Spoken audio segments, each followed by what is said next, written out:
మన కాదంబరి సిల్క్స్ లో flat 50% discount and 25,000 purchase మీద 2 కంచి కాటన్ సారీస్ ఉచితం. Welcome to iDream news. This is Pavan. నిన్న చందానగర్ లో ఖజానా జ్యువెలరీలో చోరీ జరిగింది కదా, దానికి సంబంధించిన అయితే పోలీసు వాళ్ళు పురోగతి సాధించారు అని చెప్పుకోవచ్చు. సో ఏంటి అంటే దొంగతనం చేసిన దొంగలు పట్టుబడ్డాడని చెప్పేసి అయితే ఇన్ఫర్మేషన్ వచ్చింది. వాళ్ళు 6 గన్నులు పట్టుకొని పారిపోతుండగా గన్స్ ఫైర్ చేసి ఆ దొంగతనం చేసి వెళ్తుండగా పోలీసు వాళ్ళు అయితే దాదాపు ఒక 10 మంది బృందాలని వాళ్ళని పట్టుకోవడం కోసం ఏర్పాటు చేసినట్టయితే తెలుస్తుంది. సో అదే విధంగా ఆ డీజీపీ కావచ్చు, డీసీపీ కావచ్చు, అమియాపూర్ ఏసీపీ వీళ్ళందరూ వచ్చి అక్కడ స్పాట్ లో పరిశీలించినట్టు తెలుస్తుంది. వెంటనే ఇమ్మీడియట్ గా 10 బృందాలను ఏర్పాటు చేసి వాళ్ళని పట్టుకోవడానికి అయితే పంపించినారు. సో ప్రస్తుతం అయితే ఆ దొంగల ముఠా మొత్తము పోలీసు వాళ్ళు అదుపులో ఉంది అని చెప్పేసి అయితే ఆ ఇన్ఫర్మేషన్ వస్తుంది. సో అది అధికారికంగా ప్రకటించలేదు, బట్ వాళ్ళని ఇంకా ఇంట్రాగేషన్ చేసిన తర్వాత అసలు వీళ్ళు ఎంతమంది ఉన్నారు, అంటే ఈ హైదరాబాద్ లో ఎప్పటి నుంచి రెక్కీ చేస్తున్నారు, ఏ ఏ ఏ రాష్ట్రం నుంచి వచ్చారు అని చెప్పేసి మొత్తం ఇంతవరకు ఎక్కడెక్కడ దోపిడీ చేశారు అనే విషయాలు కూడా వాళ్ళని ఎంక్వైరీ చేయడం జరుగుతుంది. దాదాపు అంతే ఆ చందానగర్ లో ఖజానా జ్యువెలరీలో జరగకముందే కేపీహెచ్పిలోని 7th ఫేజ్ లో అయితే ఇద్దరు ముసలి వాళ్ళ దగ్గర బంగారం చోరీ జరిగింది. సో దానికి దీనికి ఇద్దరికి అనుమానం ఉన్నట్టయితే పోలీసు వాళ్ళు మొదటిగా భావించారు.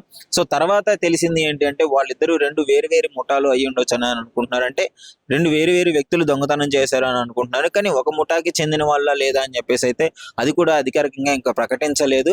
కానీ పోలీసు వాళ్ళు పురోగతి అంటే వెంటనే పట్టుకోవడం జరిగింది. సో ఎందుకు అంటే దాదాపు పట్టపగలే 10 నుంచి 11 మధ్యలో ఈ ప్రాంగణంలో అయితే వెంటనే షాపు ఓపెన్ చేసిన వెంటనే ఆ షాప్ లోంచి తీసుకుపోయిన నగలు అక్కడ బయట పెట్టే క్రమంలోనే వీళ్ళు వచ్చి చోరీకి పాల్పడ్డైతే తెలుస్తుంది.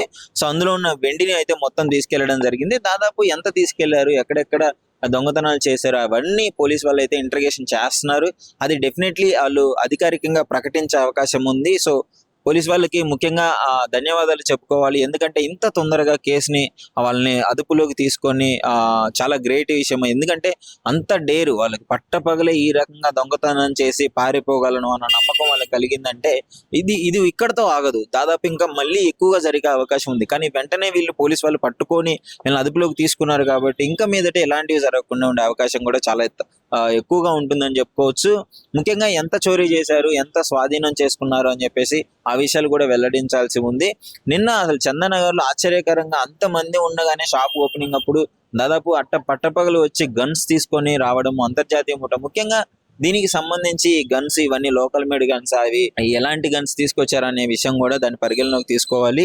అది లోకల్ మేడ్ గన్స్ ఎక్కువగా బీహార్ నుంచి వచ్చిన ఆ వ్యక్తులు అయితే ఈ విధంగా పాల్పడే అవకాశం ఉంది. సో గతంలో కూడా మనం చూసాము, నిక్కర్లు వేసుకొని వచ్చి అందరినీ ఇంట్లో రాడ్లతో కొట్టి చంపేసి నగలు దోచుకెళ్ళిన అప్పుడు కూడా ఆ దృశ్యాల్లో కూడా దానికి సంబంధించిన వాళ్ళు కూడా బీహార్కి చెందిన వాళ్ళుగా గుర్తించారు. సో అదేవిధంగా ఇట్లాంటి ముఠాలు ఎక్కువగా ఇలాంటివన్నీ బీహార్కి చెందిన వాళ్ళే చేస్తారు అని చెప్పేసి అనుకోవచ్చు. సో ఈ విధంగా పోలీసు వాళ్ళు అయితే పురోగతి సాధించారు. డెఫినెట్లీ వాళ్ళని అదుపులోకి తీసుకున్నారు. ఇంకా సిటీలో ఎంతమంది ఉన్నారు, వీళ్ళు ఎప్పుడెప్పటి నుంచి రెక్కీ చేస్తున్నారు అనే విషయాన్ని కూడా పోలీసు వాళ్ళు ఇంట్రాగేషన్ అయితే చేస్తున్నారు. మరి చూడాలి ఎంత స్వాధీనం చేసుకున్నారు, ఎంత దొంగతనాలు చేశారు, అవన్నీ వివరాలు అయితే బయటికి రావాల్సింది. సో ఐడ్రీమ్ న్యూస్ అయితే ఫాలో అవుతూనే ఉండండి. ఇలాంటి మరిన్ని అప్డేట్స్ మీకు వెంటనే అందించడం జరుగుతుంది. ముఖ్యంగా ఖజానా జ్యువెలరీస్ లో ఇప్పుడు కొంచెము తేలికగా ఉన్నట్టయితే తెలుస్తుంది. అక్కడ ప్రజలు కూడా భయభ్రాంతులకు గురయ్యారు నిన్న ఇన్సిడెంట్ జరిగినప్పుడు. ఇప్పుడు కొంచెం పోలీసు వాళ్ళ మీద ఎక్కువగా నమ్మకం వచ్చింది, ఎందుకంటే ఈ విధంగా చేసిన వాళ్ళని వెంటనే పట్టుకోవడం అనేది చాలా మంచి విషయంగా భావిస్తున్నారు. ప్రజలు కూడా పోలీసు వాళ్ళకి అభినందనలు తెలుపుతున్నారు. సో చూడాలి మరి అధికారికంగా ఎలాంటి విషయం వెలువడినా మళ్ళీ మీకు వెంటనే అప్డేట్ ఇస్తాను. సో ఐడ్రీమ్ న్యూస్ అయితే ఫాలో చేస్తూ ఉండండి.